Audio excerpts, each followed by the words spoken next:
What's up, guys? Today we're going to check out Kingdom of the Planet of the Apes on 4K UHD. I'm not here to talk about how good or bad the movie is. I'm just going to share some thoughts on the audio and video quality. Now let's go over a few tech specs. The movie was shot in 4.5K. It's got a 4K DI. It's rated PG-13. Runtime is 145 minutes.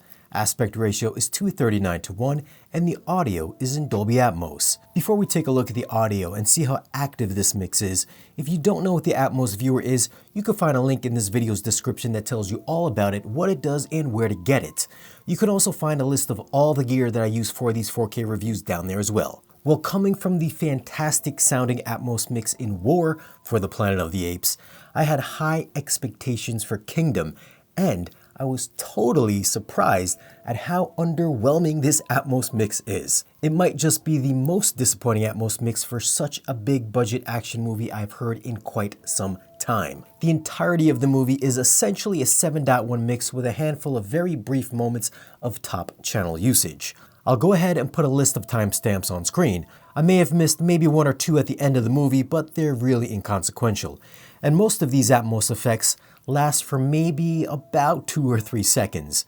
The one at 1 hour and 55 minutes in lasts for about 30 seconds, which is the longest. This happens when May turns on the power, so you can hear the lights and the electrical turn on throughout the building.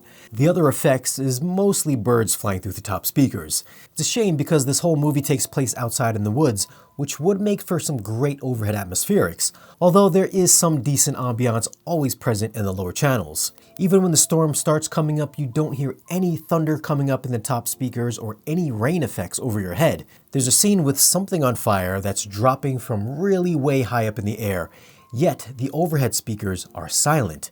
There's also a huge explosion in the movie with debris flying everywhere except for the top channels, and pretty much every big action scene is relegated to the lower 7 speakers. It's still got good movement with discrete lower channel activity, so it's not a total disappointment. Bass response was decent during the action scenes, but nothing that's really going to test your subwoofer's limits. And the dialogue remained always easy to hear. And thank you to Kaleidoscape for supplying me with this copy of Kingdom of the Planet of the Apes so I could bring you, the home theater movie loving community, this 4K review. Now, if you want to get your movies in full bitrate glory before they come out on physical media, and you're interested in grabbing a Kaleidoscape, you can get one at our channel partner, Dream Media. Links can be found below in this video's description. If there's one saving grace for this 4K transfer, it's the video quality. It's a very clean, oftentimes 4K crispy transfer with an abundance of fine details everywhere. Everything from the forest foliage to the monkey's eyelids, your 4K display will have plenty to show off. If there's one thing that I felt was kind of a letdown, I felt the CG that they used for the apes didn't quite look as realistic as they did in War for the Planet of the Apes. All the apes had this soft look about them, whereas in the last Apes movie, they were extremely crisp and just as detailed as the humans. I felt like whatever film emulation that they used to knock down the sharpness of all the CG to make it blend in with the live action took some of the realness out of it. Other than that, if I didn't read about it, I would have never known that all the trees and the backgrounds were actually all digitally created. Even the water was all digital. As for the HDR, there is no metadata on the Kaleidoscape version to report, but the image was bright from start to finish. It's got a very natural, somewhat warmish color palette that follows the same visual look as the previous movies. The landscapes were lush with greens and clear blue skies without any highlight detail being clipped. There's some eye-popping brightness from the flames and things that explode, with really great nighttime highlights as well. Shadow detail looked great without any crush, with punchy contrast levels to give good depth and overall separation. It's an overall fantastic looking movie and one of the best in the franchise. I'm gonna go with a 9.1 for video. For audio, if this was only a 7-channel mix, then I would have to give it a 9.